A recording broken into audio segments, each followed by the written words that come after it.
बिस्मिल्लाहिर्रहमानिर्रहीम। अस्सलाम वालेकुम प्यारे दोस्तों, आज की इस वीडियो में बात करेंगे टांगों की बेचैनी और बेसुकूनी के बारे में। जब कोई फर्द सोने या लेटने की कोशिश करता है तो ये टांगों की बेचैनी बाज़ औक़ात अफराद की नींद को डिस्टर्ब कर देती है और कुछ लोग तो इस बेचैनी की वजह से सारी रात तड़पते रहते हैं और नींद पूरी न होने की वजह से इनके अंदर चिड़चिड़ापन भी आ जाता है।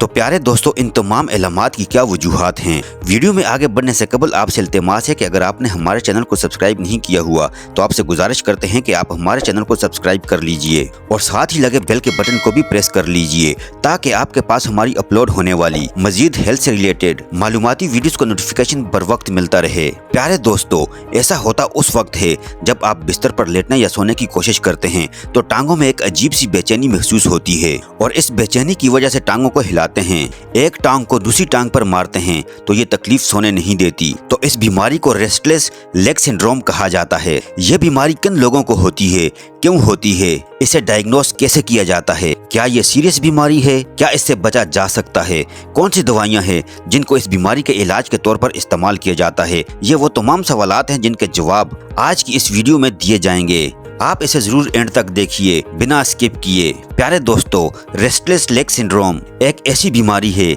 जिसके बारे में ये समझा जाता है कि दिमाग के दो केमिकल्स, एक डोपामीन और दूसरा गाबा, जो हमारे पट्टों यानी मसल्स की हरकत और खिंचाव में अपना किरदार अदा करते हैं, उनमें गड़बड़ हो जाती है, जिसकी वजह से रेस्टलेस लेग सिंड्रोम वाले मरीजों के जिस्म के किसी भी हिस्से लेकिन खुसूसी तौर पर टांगों में एक अजीब सी बेचैनी का सामना करना पड़ता है। और ये तकलीफ खुसूसन उस वक्त ज्यादा होती है जब मरीज रेस्ट की हालत में होता है, मसलन बिस्तर पर सोने के लिए लेटना, बहुत देर तक कुर्सी पर बैठे रहना या काफी देर तक अपने ऑफिस में बैठे रहना या लंबे सफर के लिए। तो उस वक्त मरीज का दिल करता है कि वो अपनी टांगों को हरकत दे, अपने पट्टों को हिलाए और ऐसा करने से उसे सुकून मिलता है। अक्सर औकात जब तकलीफ बढ़ जाती है तो ये मरीज सोने की बजाय उठकर चलना शुरू कर देते हैं। रेस्टलेस लेग सिंड्रोम की बीमारी औरतों को ज्यादा मुतासर करती है और अमूमन ये बड़ी उम्र के लोगों, जो कि तकरीबन 45 या 55 साल के दरमियान वालों में ज्यादा देखी गई है, लेकिन ये नौजवानों को भी मुतासर करती है और छोटे बच्चे भी इसका शिकार होते हैं। इसलिए वालिदैन को चाहिए कि अगर इनके बच्चे इस तरह की कोई शिकायत करें तो उसे लाजमन न्यूरोलॉजिस्ट को दिखाएं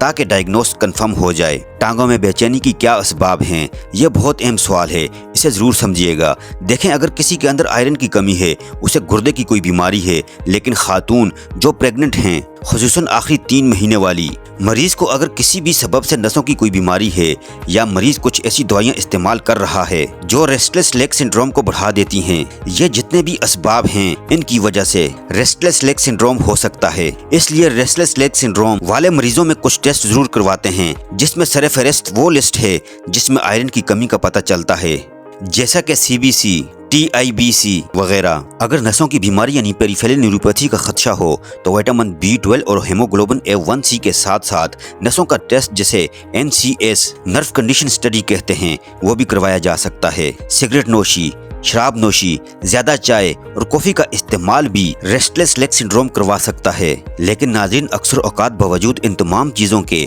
आपके डॉक्टर को खास सबब का पता नहीं चलता। स्क्रीन पर एक दवाओं की लिस्ट आपको दिखाई दे रही है जो कि रेस्टलेस लेग सिंड्रोम करवा सकती हैं या इसकी शिद्दत को बढ़ा सकती हैं। इन दवाओं में सरफहरिस्त वो मेडिसिन हैं जो डिप्रेशन, नफ्सियाती और एलर्जी के मसाइल में इस्तेमाल की जाती हैं।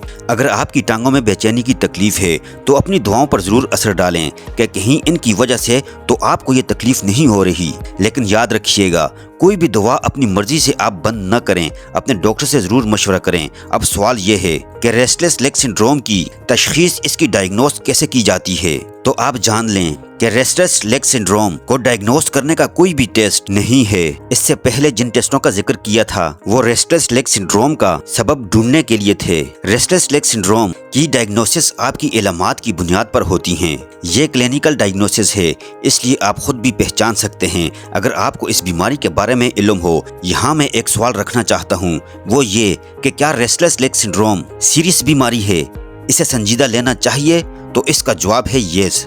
रेस्टलेस लेग सिंड्रोम को हमें सीरियस लेना चाहिए क्योंकि अक्सर मरीजों में इस बीमारी की वजह से इनकी नींद शदीद डिस्टर्ब होती है और ये एक रेड अलर्ट है, क्योंकि एक अच्छी नींद अच्छी सेहत की ज़ामन है।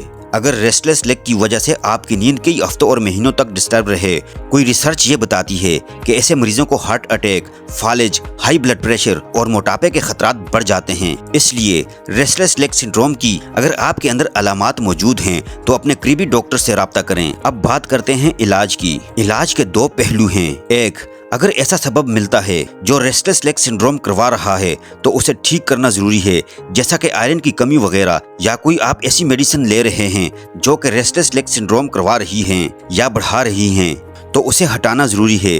अगर आप सिगरेट नोशी, शराब नोशी या ज्यादा चाय या कॉफी पीने के आदी हैं तो आपको इन चीजों के ऊपर भी नजरसानी करनी होगी। इलाज का दूसरा पहलू है वो खास दवाइयाँ जो रेस्टलेस लेग की तकलीफ में कमी के लिए इस्तेमाल की जाती हैं। ज्यादातर डॉक्टर हजरात रोबिनिरोल या गाबापेंटीन से इलाज शुरू करते हैं। अगर मरीज की टांगों की बेचैनी शदीद हो तो लीवोडोपा, जो कि एक स्ट्रॉन्ग दवाई है, इसे भी इस्तेमाल किया जाता है। इन दवाओं के इलाज के हवाले से मैं चाहूँगा कि आप इन 3 बातों को जरूर समझ लें ताकि आप अपना इलाज बेहतर तरीके से जारी रख सकें। नंबर 1, क्योंकि रेस्टलेस लेग सिंड्रोम ज्यादातर मरीजों को रात में तंग करता है, इसलिए ये दवाइयाँ आप बिस्तर पर जाने से तकरीबन 2 घंटे पहले ले लें। अगर लंबे सफर या ऑफिस में ज्यादा देर बैठने या दोपहर के कहलूले में भी ये तकलीफ रहती है तो आप ये दवाइयाँ दिन में 2 से 3 मरतबा भी इस्तेमाल कर सकते हैं। नंबर 2, जरूरी नहीं कि जो दवाई आपको शुरू करवाई गई है इससे लाजमन आपको फायदा हो। बाज़ औक़ात दवाई की डोज को, इसकी खुराक को बढ़ाना पड़ता है और यह भी मुमकिन है कि आपका डॉक्टर ये फैसला करे